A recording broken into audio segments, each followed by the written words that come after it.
Boa tarde a todos. É com grande alegria que nós aceitamos o convite do Instituto Espírita Terceira Revelação Divina para estarmos com os amigos aqui hoje e falarmos um pouco da doutrina espírita. Hoje nós vamos trazer para a nossa reflexão a obra Momentos de Sublimação, que é da psicografia de Divaldo Pereira Franco, pelos espíritos Viana de Carvalho e Joana de Ângeles. Mas antes de iniciarmos nas nossas considerações, nas nossas reflexões, façamos uma prece, elevando nosso pensamento a Deus, a Jesus, aqui no recesso dos nossos lares, por vezes no intervalo do próprio trabalho, aonde estivermos. Porém, neste momento, fazendo uma extensão do Instituto Espírita Terceira Revelação Divina, pois em pensamento nos encontramos unidos, gostaríamos, Senhor, de te agradecer pela oportunidade de estarmos aqui envolvidos por alguns minutos de reflexão em torno da doutrina espírita. Ampara-nos, sê conosco, envolve-nos com teu carinho, com a tua solicitude, para bem compreendermos as reflexões trazidas na tarde de hoje. Em teu nome, Senhor, em nome de Jesus, nós damos por iniciada a atividade desta tarde, com a permissão ainda dos benfeitores do Instituto Espírita Terceira Revelação Divina. Que assim seja. Então, meus amigos, novamente, aos que estão adentrando agora, uma boa tarde. É muito bom estar novamente, embora de forma virtual, aqui com vocês. Esta obra, Momentos de Sublimação, ela não é uma obra relativamente nova. Depois dela, ainda foram lançadas as obras Vidas Vazias e No Rumo do Mundo de Regeneração, ambas da psicografia de Divaldo Franco. Mas aqui nós temos, dividindo esta obra, dois espíritos, Viana de Carvalho e Joana de Ângeles. Viana de Carvalho, a característica, para quem conhece, das suas obras, é quase sempre um puxão de orelha, um chamado de atenção, um direcionamento carinhoso, vamos dizer assim. E Joana de Ângeles sempre nos trazendo em cada capítulo, em cada fala, a presença de Jesus em nossas vidas. Então, eu diria que é uma obra rica de reflexões nestes dois sentidos. A humanidade, nos diz lá no início dessa obra, avança com celeridade, vamos dizer assim, em direção ao ápice do seu desenvolvimento, tanto científico quanto tecnológico, adentrando-se cada vez nos mistérios do macro quanto do microcosmo, e também em outras áreas, exigindo assim que a sociedade mude e se adapte cada vez mais. Há uns anos atrás, as pessoas diziam: daqui a algum tempo, nós não poderemos fazer nada se não tivermos o domínio do computador, do mouse. E aí, pouco a pouco, praticamente, quase todas as instituições foram incluindo digitalmente, por assim dizer, as pessoas nesse processo. E até mesmo aqueles mais resistentes, por vezes, para sacar dinheiro no caixa eletrônico, uma facilidade que temos nos dias atuais, também preciso compreender como funciona o cartão eletrônico, o digitar a senha, o tocar na tela. E isso está presente cada vez mais em todos os órgãos da nossa sociedade. Então, não podemos resistir. Nós precisamos aprender, por mais difícil que nos seja.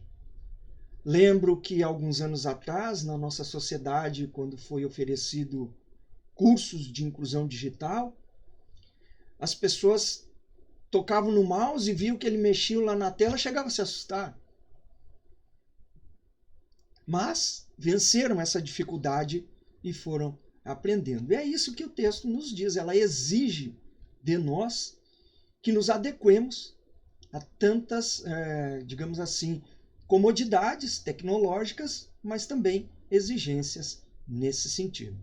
Então são inumeráveis as novas tecnologias que inegavelmente proporcionam conforto e comodidade. Uma outra referência que se pode trazer esse ano, novidade neste ano, é a carteira. A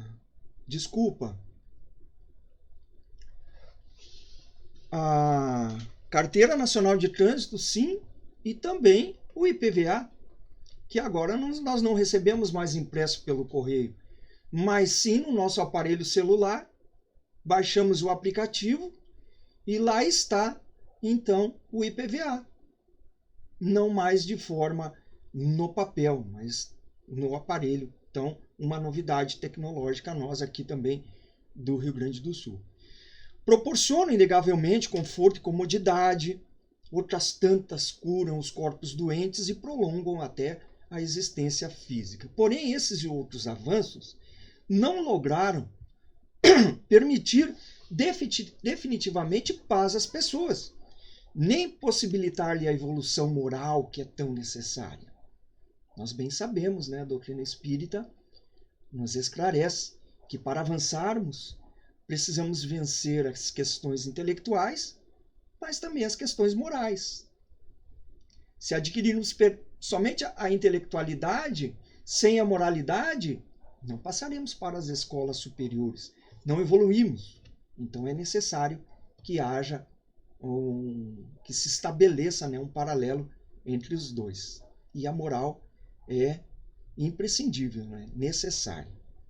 Continuando no texto, as guerras, a fome, as violências, a individualidade e demais mazelas são responsáveis pelos dramas que acabam por retirar o brilho e a beleza em outras considerações desses avanços obtidos. São tantos os avanços da inteligência, mas também nos trazem, indubitavelmente, as carências do sentimento. Então faz-se necessário trabalharmos todos nós para, a par do avanço tecnológico, reverter o processo de dificuldades outras e sim também trabalharmos moralmente, mentalmente, com os nossos sentimentos, com as ferramentas que o Espiritismo nos proporciona para nos modificarmos, estarmos atentos e nos tornarmos nós outros, obviamente, ferramentas para a transformação da nossa humanidade. E então, nesta obra, Joana de Ângeles e Viana de Carvalho trazem alguns textos, alguns artigos, para nos ajudarmos na compreensão e também no exercício necessário. Todas elas pautadas nos ensinamentos de Jesus, não trazendo notícias nem meras promessas de salvação, mas sim a inspiração para todos aqueles operários desejosos de construir a Catedral do Amor e da espiritualidade na Terra. Primeiro capítulo que nós vamos trabalhar, precisamos aqui dizer que não teremos tempo hábil de tratar de todos. Trouxemos alguns poucos capítulos, mas que já nos dá uma ideia bem significativa do que é esta obra e de como ela pode efetivamente nos ajudar nesse processo. Glória de um dia. Justiniano e o Segundo Concílio de Constantinopla. E vai nos dizer: ninguém, força alguma, poderá deter o progresso. E tudo se transforma com o tempo, permanente somente sendo o que procede de Deus. E é por essa como por outras razões que o Espiritismo marcha ao lado da ciência. Como bem sabemos, o Espiritismo é filosofia, ciência e religião. Mas ele não se detém onde a ciência para. Na atualidade, apenas restam do esplendor do Palácio de Justiniano alguns metros quadrados de painéis. O restante, o tempo, tudo consumiu. Num contraste incomum, Jesus, o mártir da cruz, quanto mais o tempo passa, melhor é compreendido não só pelas criaturas individualmente, mas também coletivamente.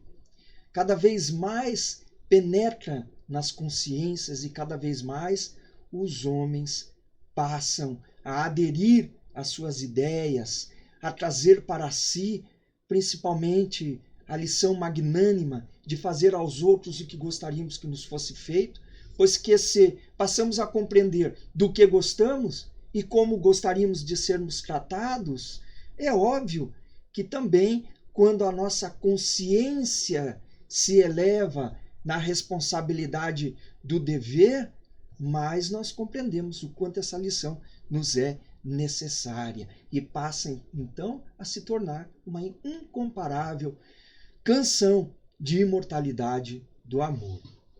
No capítulo 2, nos fala sobre a grandeza e também sobre as misérias humanas. A grande mãe Rússia, como todos os antigos impérios dominadores, espetaculares, que o tempo também consumiu, a grande mãe Rússia hoje transformou-se em escombros, por onde cantam os ventos que continuam soterrando. Ergue-se na atualidade como nação temida e respeitada, porém, os conquistadores de outrora hoje encontram-se nos palácios que lhe pertenceram, reencarnados por vezes como funcionários, zeladores, fiscais, contemplando ali o poder que lhes escapou das mãos. Muitos, nos informa o benfeitor, já retornaram ao proscênio terrestre no campo áspero da agricultura ou em expiações dolorosas a fim de aprenderem a respeitarem os soberanos códigos da vida. E enquanto tudo isso sucede-se com o passar do tempo, Jesus prossegue informando que as raposas têm covis e as aves do céu têm ninhos, mas o Filho do Homem não tem onde recostar a cabeça, trabalhando como foi da sua tarefa aqui conosco, o exercício e o próprio exemplo de humildade. Glória ao mártir da cruz, enquanto os outros, ávidos por poder temporal, inscrevem-se nos processos de justiça, pois que terão que responder a tudo aquilo que desprezam. E estes processos convidam-nos à reparação e ao sofrimento, nos quais, identificados os crimes perpetrados ou calamitosos que se permitiram, recomeçam na trajetória, nas vestes gastas da miséria que por vezes desprezaram. A lei da reencarnação, a lei do retorno, a lei de ação e reação, da qual nós não podemos fugir. E muitos, por vezes, falsamente interpretam que isso seria uma punição de Deus, mas é mais um aspecto da consciência. A partir do momento que nós nos esclarecemos e por vezes olhamos, e não vamos justamente falar de reencarnações transatas que a maioria de nós, a maioria maciça de nós não recorda.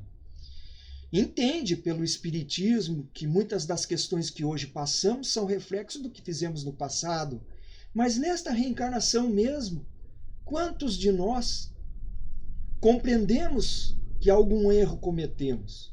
E a nossa vontade, e a nossa determinação, e o nosso processo de consciência é não cometer mais os erros e, de alguma forma, reparar se algum dano tenhamos causado a alguém.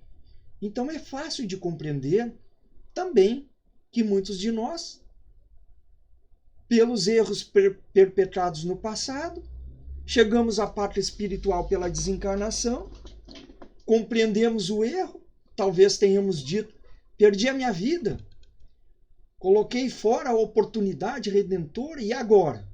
E Deus nos dá, através da sua solicitude, novas oportunidades, e em que muitas vezes nós mesmos solicitamos aos benfeitores, aos tutores espirituais, que possamos resgatar aquilo que tenhamos prejudicado a outro.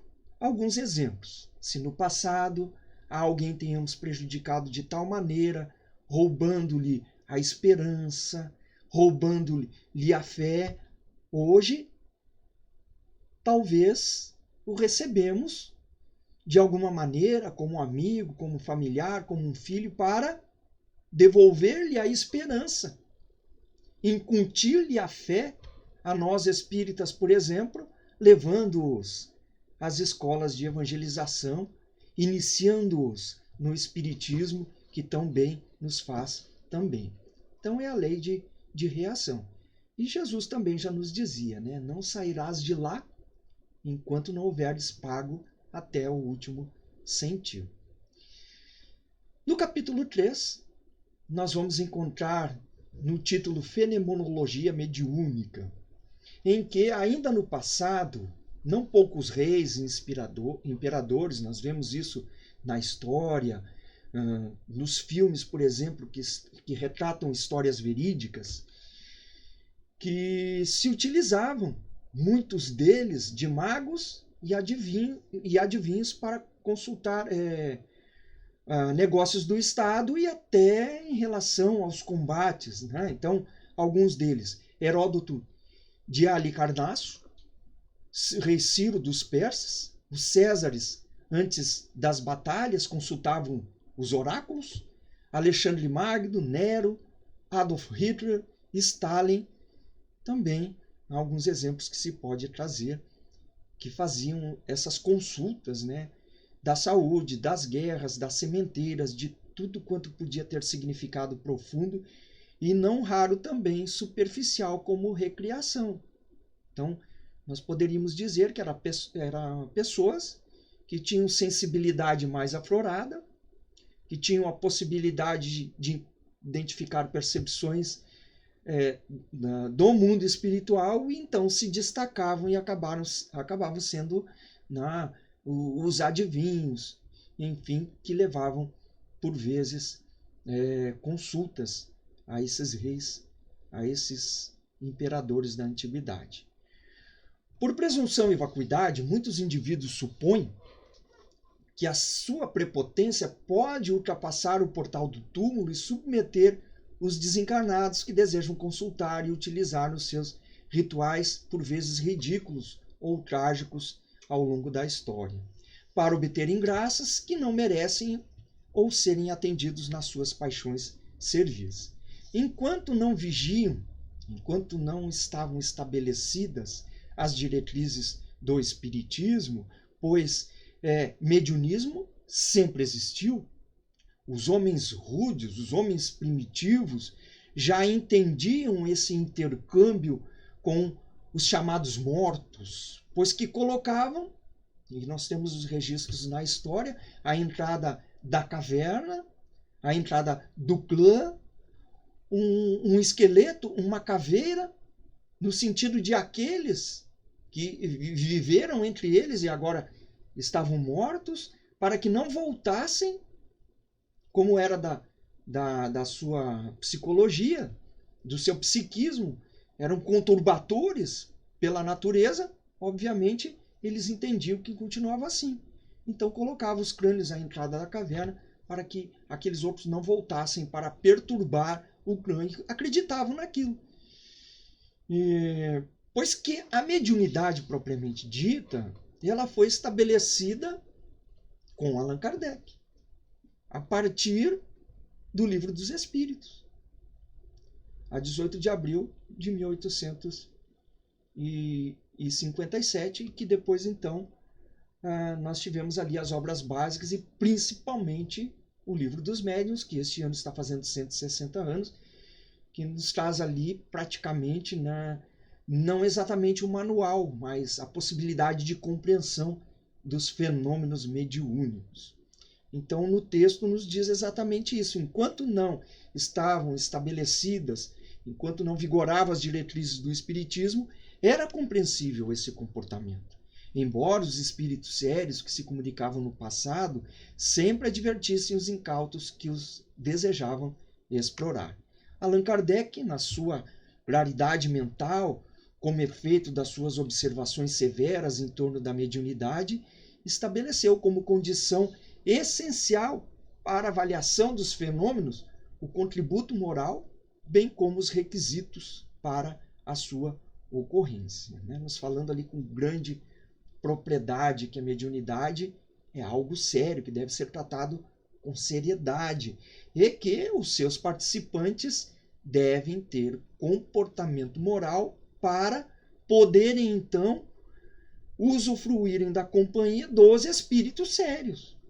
Salvo o contrário, serão amparados e acompanhados por quem? Pelos espíritos menos sérios. Então, com muita propriedade, o codificador nos fala sobre a constituição digna do médium e a finalidade superior a que se destinam. E mais, que as reuniões mediúnicas não devem servir de curiosidade ou de passatempo, mas que devam ter um fim útil e um fim sério, como instrução, como amparo aos espíritos em dificuldades no mundo espiritual. E a partir do momento que passa para um passatempo, como nos saraus de Paris, onde surgiu o espiritismo, então teremos aí espíritos não tão sérios para estas reuniões. Sem esses valores básicos, os fenômenos, mesmo quando ostensivos, retumbantes, vamos dizer assim, são destituídos de gravidade e de consideração, tornando-se banais. E que também ninguém é possuidor de poderes que os possam impor aos espíritos nobres, razão pela qual a mediunidade é portadora de valiosas condições educativas para quem a possui, assim como para quantos a desejem utilizar. Costumamos dizer que nas reuniões mediúnicas, aqueles que participam ou que estão se preparando para isso, estudando paulatinamente o que é a mediunidade, se debruçando sobre o livro dos médiuns e a base espírita necessária para se adentrar e participar de uma reunião mediúnica, alguns dizem que nós estamos fazendo a caridade para com esses espíritos desencarnados que lá aportam, pois que lhe damos orientações seguras para que compreendam a sua situação, mas na realidade, meus amigos, é nós que recebemos a caridade da possibilidade de estarmos atuando nas reuniões mediúnicas, bem como irmanando-nos. Aqueles que no mundo espiritual estão em condições desfavoráveis ou difíceis, de acordo com o seu comportamento, e eles nos trazem uma grande lição. Não é nós que estamos exatamente ensinando-os através da sua dor, em que, obviamente, nós temos a oportunidade de conversarmos e dizermos, talvez, calma, tranquiliza o teu coração, tudo vai ficar bem. Vamos fazer uma oração? Enfim, são diversos os argumentos que nos utilizamos. Mas eles nos dizem, através da sua dor, o que não devemos fazer para não encontrarmos situação semelhante a nós outros.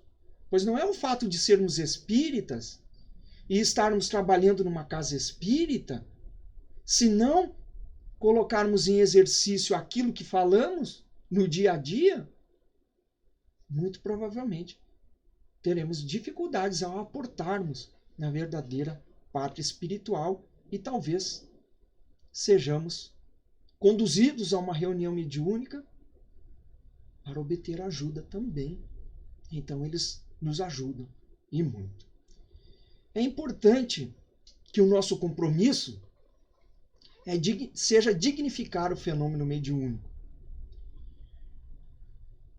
esse compromisso e essa responsabilidade, diríamos também, é de todos aqueles que se dão conta dos inestimáveis recursos psicológicos, parafísicos, de que são portadores.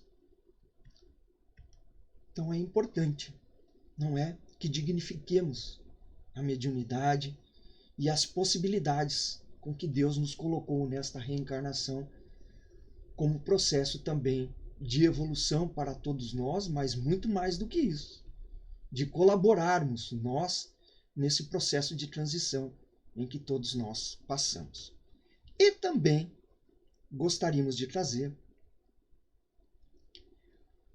o capítulo 6, que nos fala sobre os sofrimentos coletivos, que nos diz: diante da devastação assustadora, é inconcebível o sofrimento de outras centenas de milhares que sobrevivem, agora traumatizadas, desalojadas, tendo que novamente iniciar a existência entre angústias indescritíveis e desencantos sem par. Nós podemos trazer como exemplo aqui, é a foto que nós escolhemos, a tragédia de Brumadinho, a tragédia coletiva, e também fazer outras referências, como o tsunami na Tailândia e tantos outros sofrimentos destrutivos coletivos, e obviamente nós podemos com certeza fazer a referência ao momento em que todos nós estamos enfrentando na pandemia pelo Covid, em que nos traz, obviamente, o sofrimento coletivo, em que não há destruição propriamente dita, mas há desencarnes coletivos, sim, e perante a cada um daqueles que deixam o mundo físico e retornam à pátria espiritual, há também tantos outros sofrimentos dos familiares e daqueles que por vezes se tornam órfãos, digamos assim, do carinho ou da solicitude daquele que partiu. Continuando, a invigilância e o despautério humanos prosseguem, porém, por vezes indiferentes aos prognósticos algourentos em relação ao futuro da casa terrestre, ameaçando a natureza e a vida com as suas desordenadas ambições argentárias, usando a ciência e a tecnologia equivocadamente, de maneira por vezes destruidora, com exagerada emissão também de gases venenosos, através da teimosia das nações superdesenvolvidas, sem qualquer respeito no seu desalinho materialista. Enquanto parte da humanidade acompanha compungida e triste estes sofrimentos, buscando diminuir-lhes o volume, minimizando as dificuldades do momento, outra grande parte foge da reflexão de que o próprio momento deveria trazer. Atirando-se aos festejos anestesiantes dos prazeres mentirosos.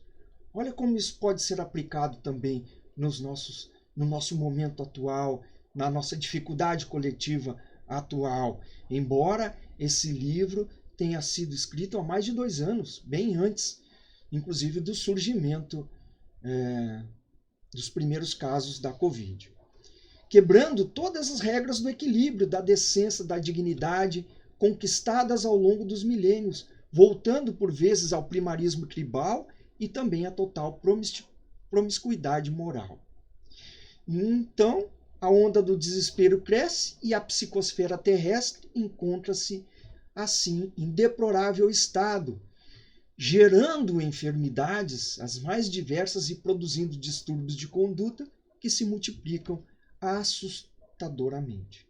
Convidados a acompanhar os acontecimentos que sacodem a sociedade e fazem, por vezes, estertorar e dificultar a cultura e a civilização, despertamos aqueles de nós que já estejamos despertos para a vivência do bem, e também aqueles outros, pois que força a pensar no coletivo de alguma maneira, que reside em essência em todos nós. Altera as paisagens morais do mundo e adentra-se-nos na faixa de regeneração que se aproxima. Mais terríveis, portanto, do que esses fenômenos impostos pela natureza são os tsunamis morais que vêm sacudindo a sociedade, ameaçada de extinção dos valores nobres e libertadores da evolução.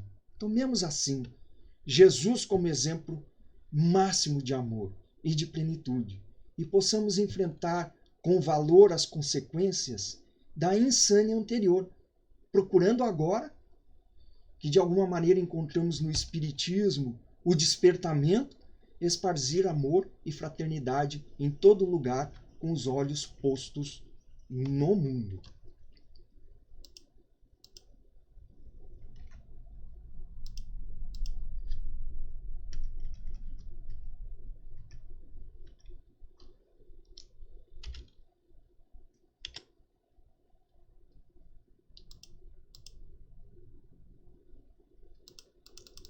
Só ajustar aqui, queridos amigos, um slide aqui que saiu da tela.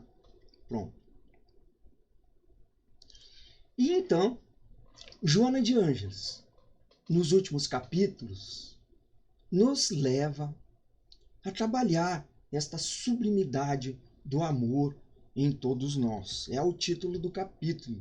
E vai dizer a benfeitora: dia se apresenta na existência de todas as criaturas caracterizados por aflições de tal monta que dão a impressão de que tudo se conspira contra a paz. No entanto, considerando o exemplo de quando Jesus acalmou a tempestade no lago de Genezaré, enquanto os discípulos pensavam que ele dormia, e o acordam, inclusive, com alguma coisa diferente na voz. Será que ele não se importava que eles morressem? Jesus então acalma a tempestade e depois os adverte pela falta de fé. E muitas vezes pensamos, perante as dificuldades do caminho, as dificuldades do momento, que a terra é como se fosse um navio perante a tempestade. Mas não. Jesus está no comando. Jesus é o nosso governador. E muitas vezes, talvez na nossa consciência, ele esteja nos advertindo. Será que não está nos faltando fé e confiança na espiritualidade de que tudo, de alguma maneira, é um processo para nos levar à tão sonhada regeneração, à tão sonhada implantação do reino de paz? Mas aqui no texto, a benfeitora nos coloca que comportamentos saudáveis, que correspondem pela edificação ética, são muitas vezes interpretados como aberrantes. E nós outros ficamos aturdidos. Sentimos frio interior, solidão estranha, que por vezes expande-se por todo o nosso ser. E o pessimismo se abeira das nossas consciências, do nosso pensamento, atingindo por vezes o discernimento e até refreando, por assim dizer, a coragem e o próprio enfrentamento necessário para as lutas abençoadas, pois que se estamos nós num momento de transição planetária, não por acaso, nós escolhemos estar aqui, nós escolhemos participar do momento, nós escolhemos participar enquanto ferramentas de Jesus nessa situação. Então não podemos permitir que nos esfrie a coragem, o discernimento do bem e a própria confiança na espiritualidade. Se o pensamento de que tudo está contra os nossos ideais de nobreza, do bem, de paz e de enobrecimento, façamos a nossa oração. Coloquemos o processo de vigilância, pois que os nossos esforços, sim, estão de alguma maneira colaborando, somados aos outros, para ajudar na própria conduta espiritual daqueles que enfrentam dificuldades no momento. Nós poderemos com certeza colocar que toda pessoa que já encontrou uma grande correlação nas lições de Jesus e está aprendendo com o Espiritismo, não deixa de fazer uma oração, mesmo por desconhecidos, que sabemos que por vezes são números que os órgãos responsáveis nos trazem, mas bem sabemos nós outros que eles têm um nome, que eles têm uma família, um pai, uma esposa, um filho, um neto, alguém que os ama e que para eles não é um número, é um nome. E mesmo sem saber os seus nomes, nós em algum momento oramos por eles, pedindo-os que vençam as dificuldades do momento. Então, é uma maneira de, neste momento, fazermos a nossa parte. Não podemos sair e estender os braços físicos, mas tantas outras coisas podemos fazer pelo pensamento. Esse estado especial de acontecimentos não é a ocorrência que somente a nós sucede. É comum a todas as criaturas em algum momento, durante a dificuldade, a caminhada nesta reencarnação. Faz parte, elas, do processo de desenvolvimento moral e espiritual, pois resuma-se do inconsciente onde se encontra sobre as camadas das memórias não resolvidas. Então são também os nossos enfrentamentos que precisamos trabalhar. Pois que, se identificamos em nós alguma dificuldade, não basta que coloquemos embaixo do tapete, ele ainda continua lá, essa sujidade. É preciso que a gente retire e coloque no lugar adequado, que trabalhemos esses sentimentos, que façamos o processo de conhecimento, trabalhando-nos para melhorarmos pouco a pouco, dia a dia. E são, de alguma forma, esses exercícios preciosos contributos da experiência para a aquisição na área da razão. A libertação do homem velho exige alteração de conduta e fixação das novas propostas de amor, essa divina essência que há em todos nós. Para a vitória, então, dessa proposta de amor para todos nós, a melhor terapêutica ainda é a vivência das lições vivenciadas e trazida até nós por Jesus, legadas à posteridade, de que agora tomemos conhecimento lúcido e passamos a sentir a necessidade de vivenciar. Por enquanto, então, aqui, finalizando esse capítulo, Joana de Ângeles nos traz uma figura de linguagem muito interessante. Pedimos aos amigos que prestem atenção. O que ela nos diz? Por enquanto, se é tu quem ama. Se o outro não ama, se o outro envereda por caminhos difíceis dos quais terá que responder depois, oremos por eles, mas não os acompanhemos. Não nas atitudes desenfreadas. Então sejamos nós aquele que ama. Se os outros não o fazem, façamos o nós. Oferece o que te falta, a fim de receberes um dia, quando passar a tempestade, que ruge em teu coração. Bem-aventurados, ventura, destino, bem-aventurados os aflitos, pois que serão consolados. É futuro, não necessariamente presente.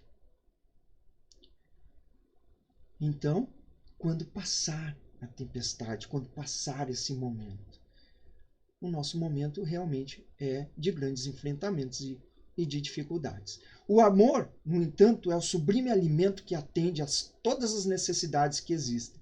Nunca permitas que escasseie nos teus sentimentos. Quanto menos recebas, mais o doa, e doa em abundância, porque ele se multiplica em razão de proceder da fonte geratriz, da matriz, que é Deus, nosso Pai. De todas as conquistas morais e espirituais que existem, o amor é a mais importante, porque é o sentimento que conduz ao holocausto, ao ser sacrifício do eu, se preciso, a fim de que o ser amado seja feliz. A felicidade de quem ama nem sempre é ser correspondido, mas ver feliz aqueles a quem são homenageados por esse sentimento, pelo nosso afeto. Então possamos derramar luz pelo nosso caminho. Possamos levar o nosso pensamento, a nossa oração, o nosso exemplo, enfim, as nossas palavras a todos aqueles que amamos e devemos amar a todos indistintamente, felicitando-nos por poder compartilhar esse sentimento com eles. Talvez, e a grande maioria, não percebe o quanto nós estamos lhe oferecendo, por pouco que seja, considerando que o oceano se compõe de gotas. Mesmo que sejamos uma gota no oceano, nós fizemos parte desse grande oceano que Jesus espera que nós sejamos enquanto a sua ferramenta. Nunca podemos nos dar ao direito, ao luxo de desistir de amar, e sim permanecer e perseverar nesse sentimento, aplicando a sublime terapia de ternura por onde passemos ou com quem estejamos. Até hoje, ninguém amou como Jesus. Então busquemos a sua memória e possamos vivenciar tudo aquilo que ele nos recomendava no nosso dia a dia, perguntando talvez o que faria Jesus, o que diria Jesus, como ele se comportaria. E finalizando, nos diz a benfeitora: se sentires necessidade de chorar, chora. Porém, cantando o hino incomparável das bem-aventuranças, mediante o qual ele modificou as leis existentes e inaugurou o período sublime da imortalidade. Que possamos, todos, queridos amigos, cada vez mais utilizar esse conhecimento que adquirimos com a doutrina espírita e procurar proporcionar a tudo e a todos, mesmo aqueles que nos olham com indiferença ou que não gostam de nós. Se até Jesus teve como inimigos os fariseus, que o levaram a situações difíceis, quem somos nós para acharmos que vamos agradar a todos? O importante é que façamos a parte que nos cabe, que procuremos imprimir em todas as situações, em todas as ocorrências, aquilo que estamos aprendendo. Jesus em nós, por nós, de nós, enfim, amparando, harmonizando a tudo e a todos em nossa volta. Prossigamos, queridos amigos. Jesus nos espera no término da jornada e muito provavelmente estará nos perguntando de onde viemos, o que fizemos, como colocamos em prática tudo aquilo que aprendemos. Então, que possamos estarmos efetivamente realizando aquilo que nós já sabemos fazer, que nós já temos condições de fazer, para que possamos prestar contas à nossa consciência de que estamos no caminho certo. Jesus nos ampare, nos fortaleça. Uma boa tarde a todos os colaboradores, frequentadores, trabalhadores do Instituto Espírita Terceira Revelação Divina. É sempre uma alegria estarmos aqui com vocês. Um bom final de tarde a todos. Até a próxima.